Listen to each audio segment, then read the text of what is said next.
नमस्कार, ये आकाशवाणी शिमला है। अब आप पूनम शर्मा से प्रादेशिक समाचार सुनिए। प्रधानमंत्री नरेंद्र मोदी ने कहा है कि वे अमेरिका के राष्ट्रपति डोनाल्ड ट्रंप की भावनाओं का पूर्ण रूप से सम्मान करते हैं और भारत अमेरिका संबंधों के सकारात्मक आकलन की गहराई से सराहना करते हैं। प्रधानमंत्री ने ट्रंप के हालिया बयानों पर अपनी प्रतिक्रिया देते हुए एक सोशल मीडिया पोस्ट में कहा है कि भारत और अमेरिका की साझेदारी बहुत ही सकारात्मक और दूरदर्शी है। उन्होंने कहा कि दोनों देशों के संबंध व्यापक और वैश्विक स्तर पर रणनीतिक हैं।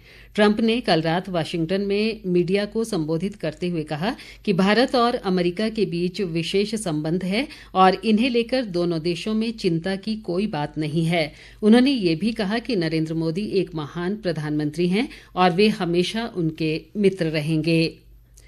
चंबा जिला में मणिमहेश यात्रा के दौरान फंसे लगभग 16,000 यात्रियों को सुरक्षित चंबा पहुंचाने के साथ ही आज प्रशासन का बचाव अभियान संपन्न हो गया है। उपायुक्त मुकेश रेपस्वाल ने बताया कि आज वायुसेना के हेलीकॉप्टर के माध्यम से 64 यात्रियों को चंबा पहुंचाया गया। उन्होंने बताया कि यात्रा के दौरान कुल 17 यात्रियों की मृत्यु हुई है, जिनके शव चंबा पहुंचाए गए हैं। आज सुबह एयरफोर्स की तरफ से एक चॉपर रिक्विजिट किया गया था, जिसमें MI-17 यहाँ पर आया। 64 लोग थे जो कि कल नहीं निकाल पाए थे हम लोग, उनको भी आज यहाँ पे लेकर आया। इसी के साथ अब जो रिपोर्ट भरमौर से आई है, कोई भी बाहरी श्रद्धालु हमारे पास वहाँ पे अवेलेबल नहीं है। मैं एक ये भी लोगों से निवेदन करना चाहूंगा कि अगर किसी का भी कोई साथी संगी जो गया था वहाँ पे, जिससे अभी तक आपका संपर्क नहीं हो पाया, तो वो सूचना आप कृपया जो जिला की हेल्पलाइन है 9816 उस पर प्रोवाइड करें, क्योंकि प्रशासनिक तौर पे वहाँ पे जो भी रेस्क्यू ऑपरेशन था, जो भी सर्च ऑपरेशन था, वो आज पूर्ण रूप से कंप्लीट किया जा चुका है। तो अगर अभी भी कोई व्यक्ति है जो आप छूट गया है, जो आपसे नहीं मिला है, कृपया उसकी इन्फॉर्मेशन दें ताकि उसके लिए भी वहाँ पे ढूंढने का कार्य किया जा सके। केंद्रीय वित्त मंत्री निर्मला सीतारामन ने कहा है कि वस्तु और सेवा कर GST की नई व्यवस्था से नागरिकों के उपभोग में सुधार होगा और इससे पूंजीगत व्यय पर कोई प्रभाव नहीं पड़ेगा। सीतारामन ने कहा कि 99% वस्तुओं और सेवाओं पर अब या तो 0 या 5 से 18% तक का GST लगेगा। उन्होंने कहा कि पहली बार केंद्र सरकार ने GST पर क्षतिपूर्ति मुआवजा और समग्र प्रस्ताव पारित किया है। उन्होंने कहा कि पेट्रोलियम और अल्कोहल उत्पाद GST के दायरे से बाहर होंगे। वित्त मंत्री ने बताया कि सरकार उन निर्यातकों की सहायता का प्रयास कर रही है जिन पर 50% अमेरिकी आयात शुल्क का प्रभाव पड़ा है। केंद्र सरकार पंजाब और हिमाचल प्रदेश के बाढ़ प्रभावित क्षेत्रों में बचाव कार्यों के लिए हजारों प्रशिक्षित मेरा युवा भारत आपदा मित्र तैयार करेगी। नई दिल्ली स्थित MY भारत मुख्यालय में उच्च स्तरीय बैठक में खेल और युवा कार्यक्रम मंत्री डॉक्टर मनसुख मांडविया ने ये जानकारी दी। उन्होंने MY यानी मेरा युवा भारत स्वयंसेवकों और जिला युवा अधिकारियों से अनुरोध किया कि वे प्रभावित लोगों को राहत प्रदान करने के लिए जिलाधिकारियों के साथ मिलकर काम करें।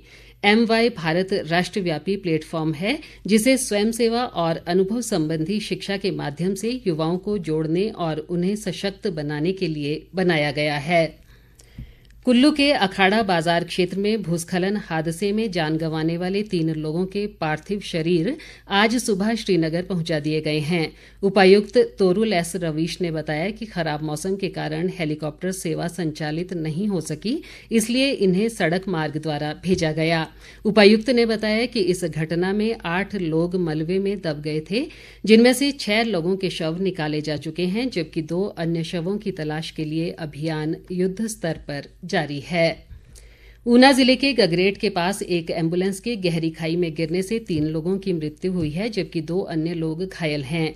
मुख्यमंत्री सुखविंदर सिंह सुक्खू ने इस हादसे पर दुख जताते हुए कहा है कि राज्य सरकार प्रभावित परिवारों के साथ खड़ी है और उन्हें हर संभव सहायता प्रदान की जाएगी।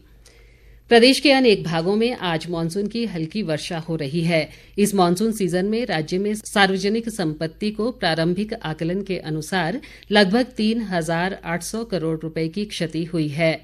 प्रदेश में वर्षा से जुड़ी घटनाओं में अब तक 360 लोगों की जान जा चुकी है और 47 लोग लापता हैं।